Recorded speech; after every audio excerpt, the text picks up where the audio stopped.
Mesdames et messieurs, bonjour ou bonsoir et bienvenue dans cette interview sur VOA Afrique avec le président de la République démocratique du Congo et président en exercice de l'Union africaine, Monsieur Félix Tshisekedi, ici à New York. Monsieur le Président, bonsoir. Bonsoir Marius. Merci énormément, Monsieur le Président, pour le temps que vous nous accordez pour vous poser quelques questions. Il y a quelques jours, 2 jours très exactement, vous avez pris la parole devant la tribune des Nations Unies et parmi les sujets que vous avez abordés, il y a ce sujet de Covid-19. Comment pensez-vous que l'Afrique pourra s'y prendre, surtout en ce qui concerne l'accès aux vaccins qui sont insuffisants pour le continent africain? Oui, vous faites bien de le dire. La mobilisation des fonds nous promise n'est pas au rendez-vous. Au lieu de 200 millions de doses prévues, nous sommes à peu près autour de 30 millions, un peu moins ou un peu plus. Et cela est un véritable problème. Nous devons davantage sensibiliser les partenaires. Et ici, il y a l'idée de puiser dans les droits de tirage spéciaux qui ont été décaissés pour l'ordre de 650 milliards pour relancer les économies. Il y a l'idée d'en prendre pour justement financer l'achat de vaccins. Mais je pense aussi qu'avec le transfert de technologies, de brevets qui va nous permettre de fabriquer des vaccins sur le continent, et je suis d'autant plus rassuré que les États-Unis d'Amérique se sont impliqués aussi dans ce schéma. Ça m'a été confirmé tout à l'heure par le secrétaire d'État. Et donc, je dirais, cela aussi peut consister en une solution à trouver pour vacciner le plus grand nombre en Afrique. Et ici, c'est peut-être l'occasion de dire au reste du monde que ce serait dangereux d'ignorer l'Afrique dans le processus de vaccination parce que selon les scientifiques, selon les experts, cela peut causer encore l'apparition d'autres variants qui seraient beaucoup plus virulents et qui ne seraient peut-être pas résistants aux vaccins déjà administrés ailleurs dans le monde. Donc c'est un problème de la planète tout entière. Nous devons tous nous prémunir. Un autre sujet sur lequel vous êtes revenu, qui est un enjeu planétaire aujourd'hui, c'est le changement climatique. En tant que président de l'Union africaine, quel rôle pensez-vous que l'Afrique doit jouer contre le changement climatique? Bon, pour moi, l'Afrique a des atouts qui peuvent constituer une partie ou la solution, en tout cas, à ce problème. J'en veux pour preuve le bassin du Congo, le massif forestier, avec son massif forestier qui est le deuxième poumon du monde après celui de l'Amazonie. Et dans la forêt équatoriale, nous avons les tourbières qui sont ce véritable magasin du carbone qui contribue au gaz à l'effet de serre. Et donc je pense qu'en faisant des efforts pour soutenir l'Afrique dans ce sens, parce que l'Afrique, malgré cela, est le continent qui subit le plus de conséquences néfastes du réchauffement climatique. Les gens ne le savent pas assez, et pourtant nous avons ces atouts.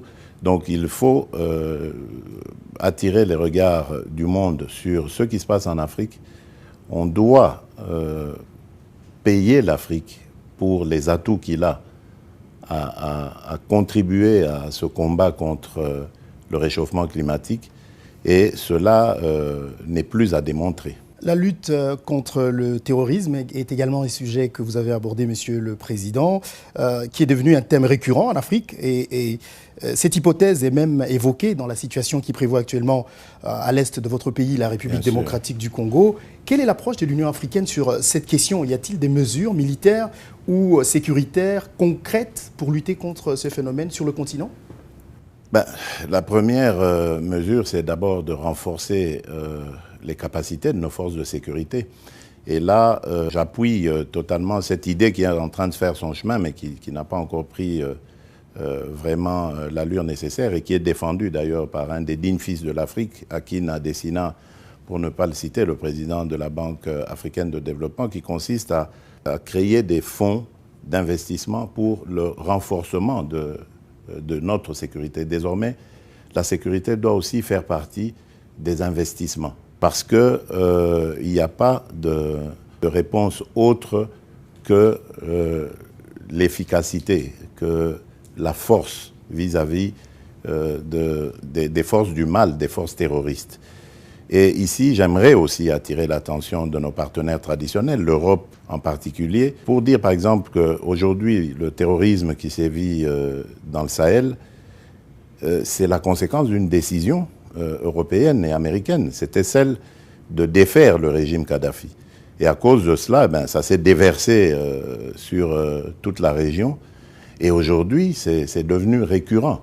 Donc il y a un devoir, merci déjà à la France de prendre les devants, mais il n'y a pas que la France qui doit venir. Il y a eu une décision collective et j'ai eu l'occasion de le dire à tous mes interlocuteurs occidentaux, c'est le moment de venir nous soutenir. Parce que le terrorisme, c'est une gangrène. Quand on ne la soigne pas, elle s'étend. Et après l'Afrique, et il ne faut pas oublier qu'en Afrique, nous avons des ressources naturelles qui peuvent servir d'occasion de financement, de moyens de financement aux groupes terroristes. Et s'ils prennent de l'ampleur, ces groupes, en Afrique, cela risque de s'étendre et de causer des dégâts ailleurs dans le monde. Donc on ne voit pas ce phénomène comme un phénomène unique à l'Afrique. Le terrorisme a déjà sévi au cœur de l'Europe, le terrorisme a déjà sévi au cœur de l'Amérique, en Asie également. Donc c'est l'affaire de tout le monde.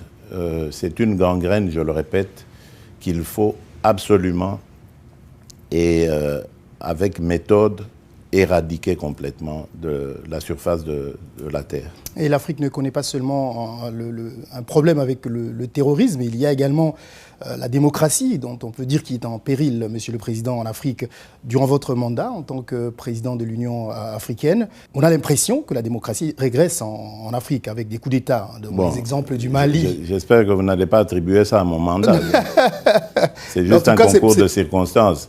D'abord, il faut dire que ce sont des cas isolés. Hein. L'Afrique, en général, évolue bien. On voit récemment en Zambie, nous avons été salués l'investiture du nouveau président. Donc, la démocratie devient une réalité en Afrique. C'est très bien, c'est tant mieux. Mais évidemment, il y a ces deux cas que vous évoquez qui sont malheureux, tout à fait, je suis d'accord avec vous. Il y a 2 jours, il y a eu une tentative de coup d'État au Soudan. Bien sûr, c'est pour ça que c'est à condamner absolument, parce que ça risque de devenir une habitude. Je l'ai dit à tous mes interlocuteurs, il ne faut pas avoir de la considération pour ce genre de choses. C'est vrai qu'il y a aussi un problème, il y a encore des problèmes de gouvernance en Afrique. C'est possible, on peut critiquer la gestion ci et là de tel ou tel autre dirigeant, c'est possible. Mais est-ce que la solution, c'est le coup d'État? Parce que lorsqu'on arrive à la tête d'un pays par ses propres efforts, donc par un coup d'État, on a le sentiment de ne devoir aucune explication, aucun compte à rendre à personne. Et c'est ça le danger. Les pouvoirs forts, c'est ça l'inconvénient de leur émergence. Voilà pourquoi, si nous voulons que l'Afrique devienne compétitive, que l'Afrique devienne attirante, nous devons absolument éradiquer ce genre d'accession au pouvoir. Ça doit se faire par les urnes, et il n'y a que la légitimité populaire qui doit être notre priorité en Afrique. Monsieur le Président, revenons dans votre pays, la République démocratique du Congo. Quelques semaines après la mise en place du gouvernement Sama Lukonde, vous avez décrété l'état de siège dans les provinces du Nord Kivu et de l'Ituri. Comment évaluez-vous les opérations militaires actuelles? Est-ce que l'on peut espérer un retour à la paix durable une fois pour toutes dans cette partie du pays avant la fin de votre premier mandat, Monsieur le Président? Bien sûr, c'est mon vœu le plus cher. Mais permettez-moi d'abord de vous dire que l'état de siège, c'est quelque chose de tout à fait légal. c'est prévu dans notre Constitution, l'article 85, c'est prévu de décréter un état de siège lorsque la situation l'exige. Et ici, la situation l'exigeait. Et depuis que nous l'avons décrété, cet état de siège, les choses vont plutôt bien. Nous enregistrons beaucoup de redditions des groupes armés. Là, nous venons de lancer d'ailleurs le processus, le programme de désarmement, démobilisation, réinsertion communautaire et stabilité, le DDRCS, qui va, dès qu'il aura pris l'envol optimal, encore encourager ces redditions des groupes armés. Parce que ces groupes armés, en fait, sont communautaires. C'est quelque part des jeunes gens, désœuvrés pour la plupart, chômeurs, etc., qui se sont dit, bon, on va défendre la communauté parce qu'il y a un danger dans le pays, il n'y a pas d'autorité de l'État. Et donc, ils ont pris le chemin de l'aventure. Donc aujourd'hui, beaucoup sont raisonnables, beaucoup demandent à sortir, et il faut leur offrir des débouchés. Et c'est ce que le programme des DRCS va s'atteler à faire. Donc, d'offrir cette solution et encourager la sortie. Et bien entendu, il va nous rester donc le fameux résidu, le noyau dur constitué par les fameux ADF, ces forces islamistes terroristes qui n'ont pas d'idéologie, qui n'ont pas d'objectif, qui n'ont pas d'idéal.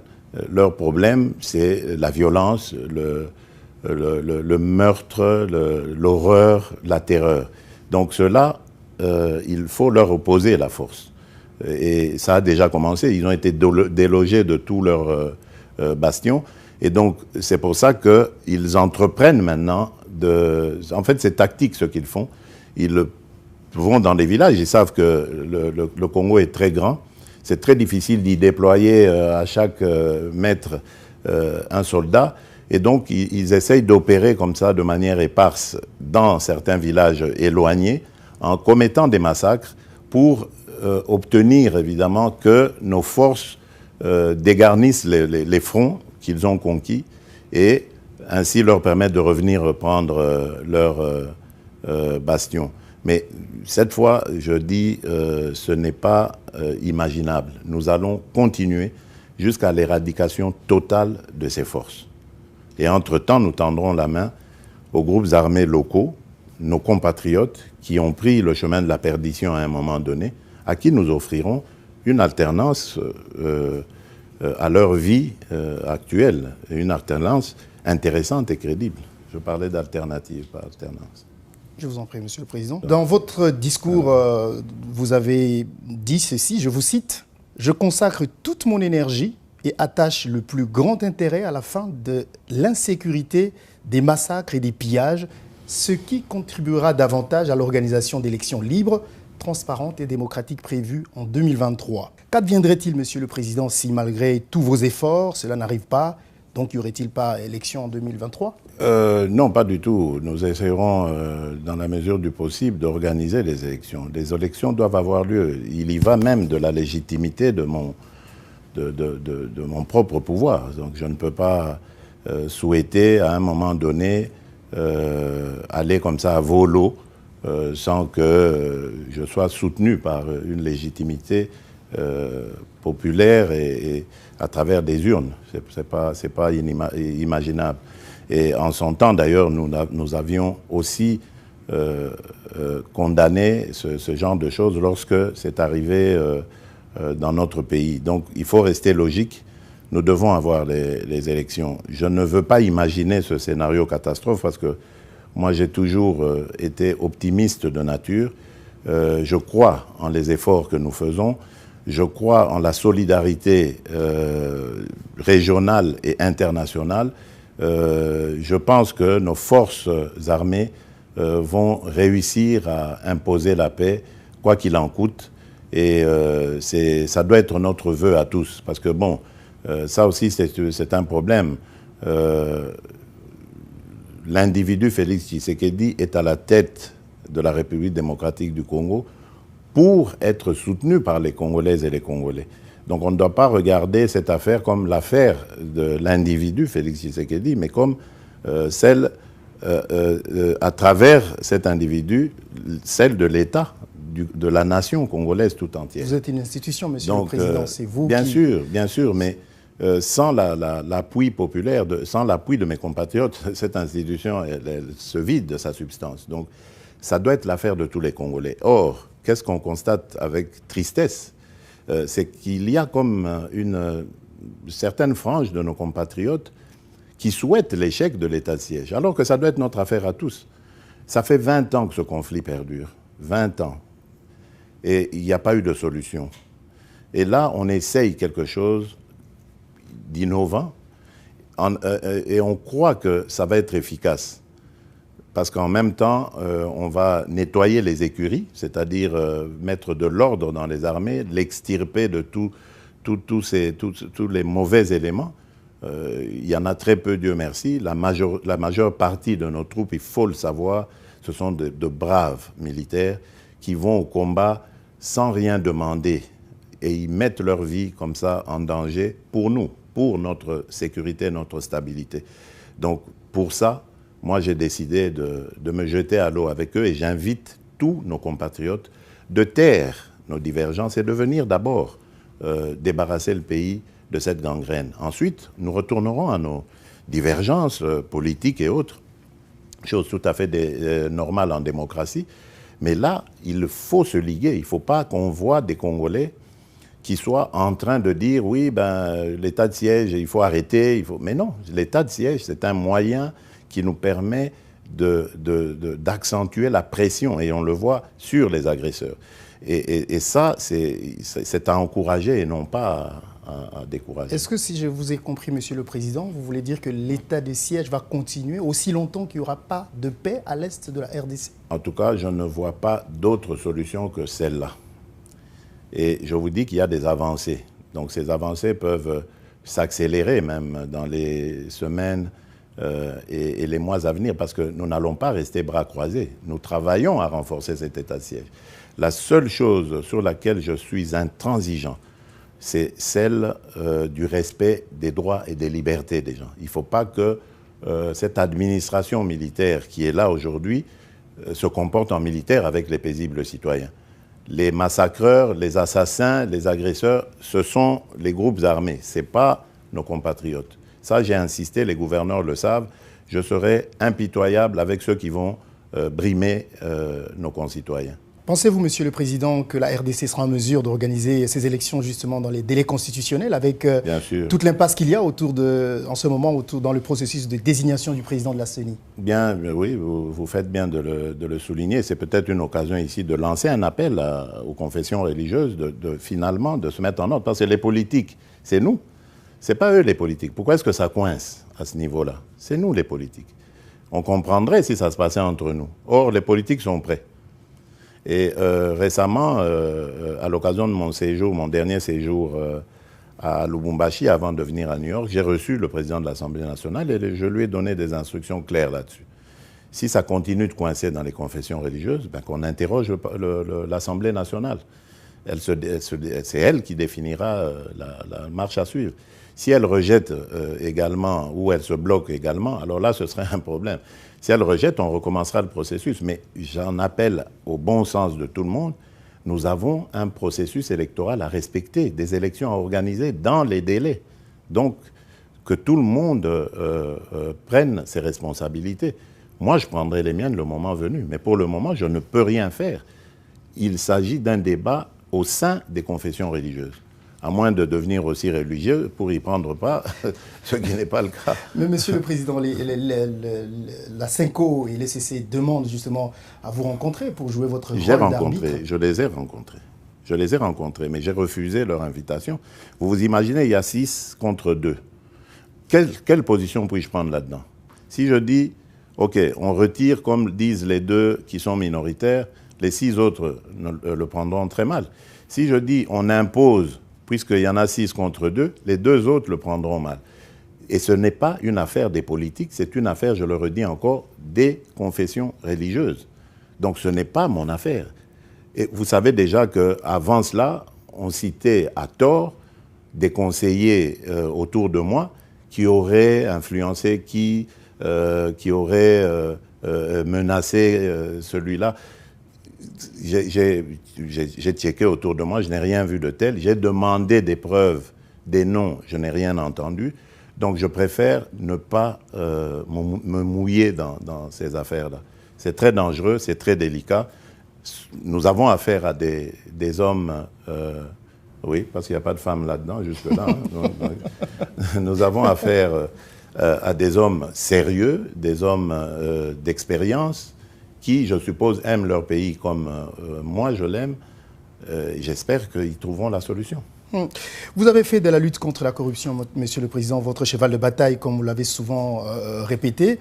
Sous votre mandat, on assiste à des interpellations et arrestations, très souvent, des responsables politiques qui ont versé dans la corruption et le détournement. Mais toutes ces actions, au-delà de l'effet dissuasif qu'elles pourraient avoir, ont-elles déjà permis à la RDC, votre pays, de récupérer des millions de dollars détournés?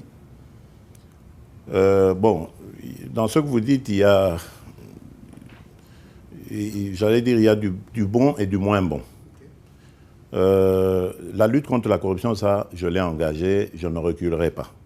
C'est quelque chose que je condamne, que je déplore depuis longtemps, avant même d'être aux affaires, parce que j'ai vu comment notre pays est allé en dégringolant à cause de ça. J'ai vu comment nos valeurs ont été inversées.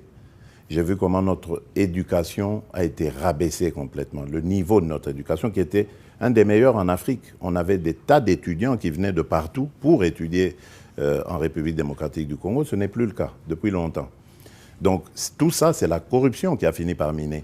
La corruption a empêché à l'État de mobiliser suffisamment de moyens pour encadrer ses enseignants, pour encadrer ses fonctionnaires, bien les rémunérer, pour encadrer ses juges, ses magistrats, pour qu'ils disent le droit, qu'ils protègent l'autorité de l'État et renforcent l'État de droit.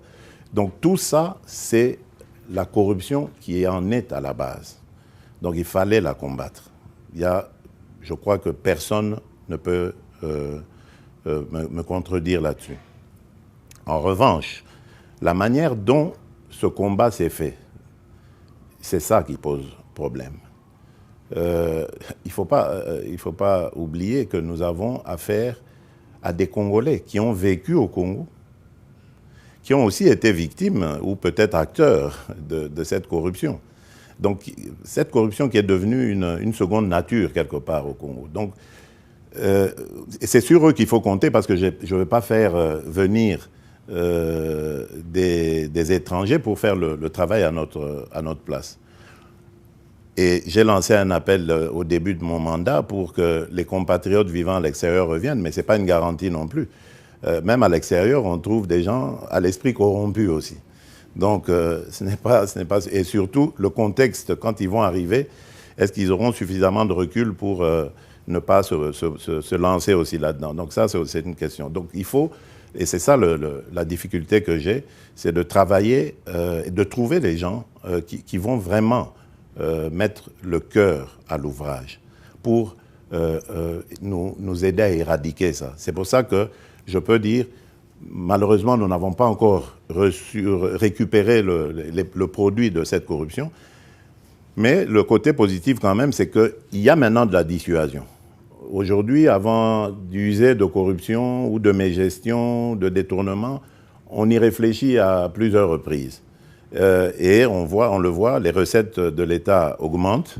Et donc, nous allons pouvoir ainsi créer de la richesse, des emplois et booster notre pays. Mais c'est quelque chose qui prendra du temps, malheureusement. Il ne faut pas penser que c'est du jour au lendemain. C'est un peu comme avec l'état de siège.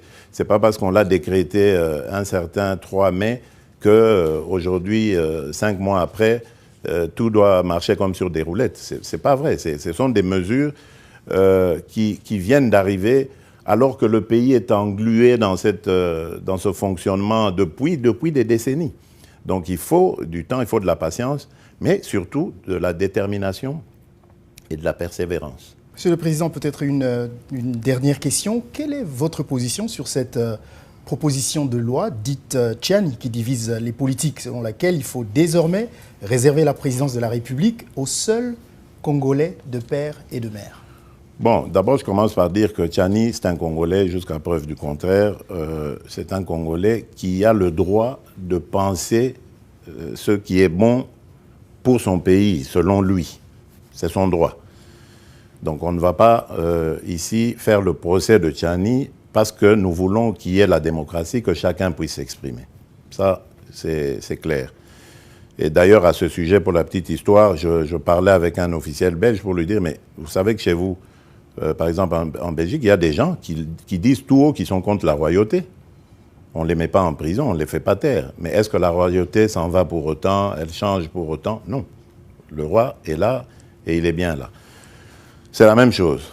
Alors maintenant, puisque vous demandez mon avis, moi je fais simplement un constat. Je ne vais pas donner mon avis, je n'ai pas envie de rentrer dans cette polémique que